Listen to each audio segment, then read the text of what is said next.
Welcome to another episode of Gear65. For the next 3 episodes, we will be taking a look at 3 different Ultrabooks. Ultrabooks is this new marketing term for thin and light computers, just like the Apple's MacBook Air. In some cases, really a lot like the Apple MacBook Air. We've got 3 models.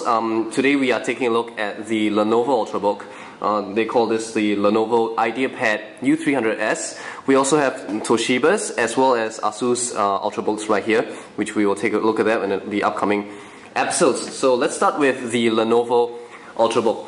The Lenovo's Ultrabook called the IdeaPad, the design is a lot like a book. So what I mean is that if you take a look at this, the black parts of it looks like a book cover. So you have like, you know, the inner ones, which is lighter grey, looks like the pages, and you got a little spine over here. So it's a very unique design, and it is a box type of design, meaning that you're not finding the computer wedging from thicker part to thinner part. So it's about 0.59 inches thick, and so the benefit of this, the disadvantage of having this book design is that the edge on this side here kind of has like 2 parts popping out here. So if you hold the laptop like this, it will pinch into your hand a little bit, so it might be a little bit uncomfortable. But just like a book, most of the time when you hold it with your hand, you will hold it by the spine on this side here. So that is how Lenovo has designed this laptop. So, you know, up to you. Justin found it a little bit uncomfortable to hold because of the wedges here, but but if you hold this side, it's actually not that bad. The next thing that we want to take a look at is the keyboard and mouse of the Lenovo IdeaPad, and fortunately the keyboard is actually not too bad. We found it's quite comfortable. It's kind of soft, yet it's not too soft, so there is a little bit of enough tactile feedback. And one thing about the function keys is that the function keys are by default the function itself. So what I mean is that in order to change the volume key, you just press the F2 and the F3 keys according to the printing here. And if you want to press F2 and F3, you must push the function key. So the default mode is the extra functions, and in order to use the F1s to F12s, you need to hit the orange function key. Fortunately, they've left the F4 and the F5 keys, so alternate F4 is still alternate F4, and F5 to refresh is still just by hitting this. Alright, these settings can be changed within the system's preferences itself, but overall the keyboard is not too bad. The trackpad is actually quite alright as well. It is a single trackpad, a single button, just like the ones that was introduced by Apple on their MacBook Pros as well, subsequently the MacBook Air.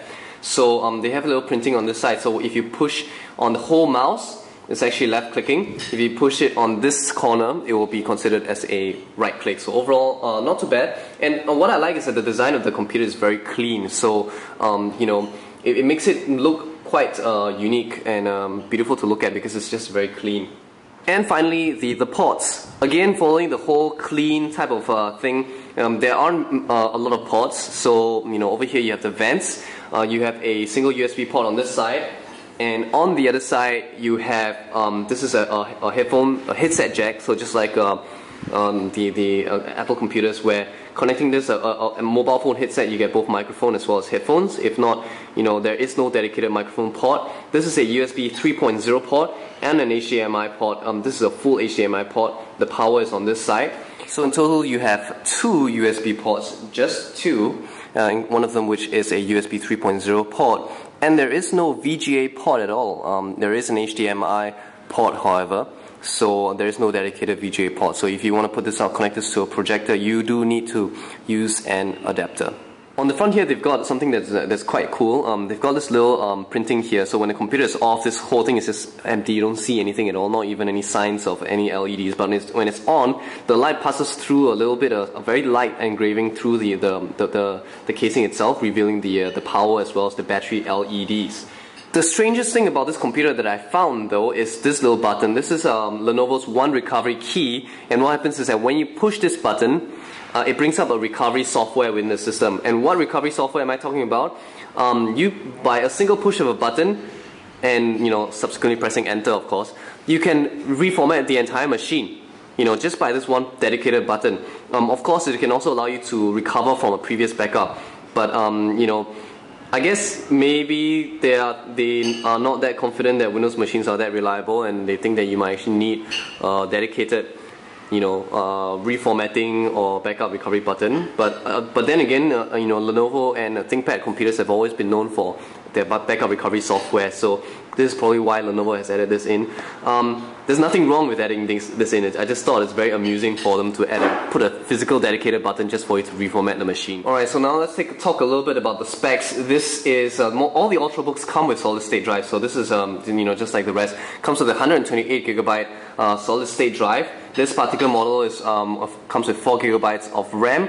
Intel Core i5 chip at 1.6 GHz is a dual core machine, and running on Windows 7 Home Premium. So at Tech65 we don't really do benchmarks and stuff like that. So as a most very basic level, we've got the Windows Experience score, which is 4.7. So the weakness of this machine itself, according to the Windows Experience, is the graphics itself, the system graphics, and it's at scoring at 4.7. Of course, because of the solid state drive, the maximum score is at 7.0, and the rest of the specs are actually quite alright. It's only the system graphics for running Aero and stuff like that is the weaker point. The other thing that we want to talk about is the charger itself. So the charger is not too bad. It's actually quite small. It looks like a little portable 2.5-inch hard drive, but it does come in two parts. So just like all laptops.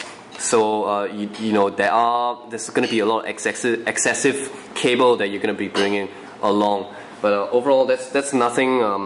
That's actually quite normal. Most laptops are good, but I like it that the power block itself is not that heavy. So this is the Lenovo IdeaPad U300S. This is Lenovo's Ultrabook, and we will be taking a look at the next two Ultrabooks in the upcoming episode. If you thought this video was helpful for you, the information that we've shown you today is good enough for you to help you decide whether you want to get this laptop or not, give us a thumbs up and let us know. And of course, do subscribe to our YouTube channel if you want to check out all of our upcoming episodes for this Ultrabook series. And visit our website at www.tech65.org. This is the Lenovo IdeaPad U300S, and we will see you guys really soon. Bye!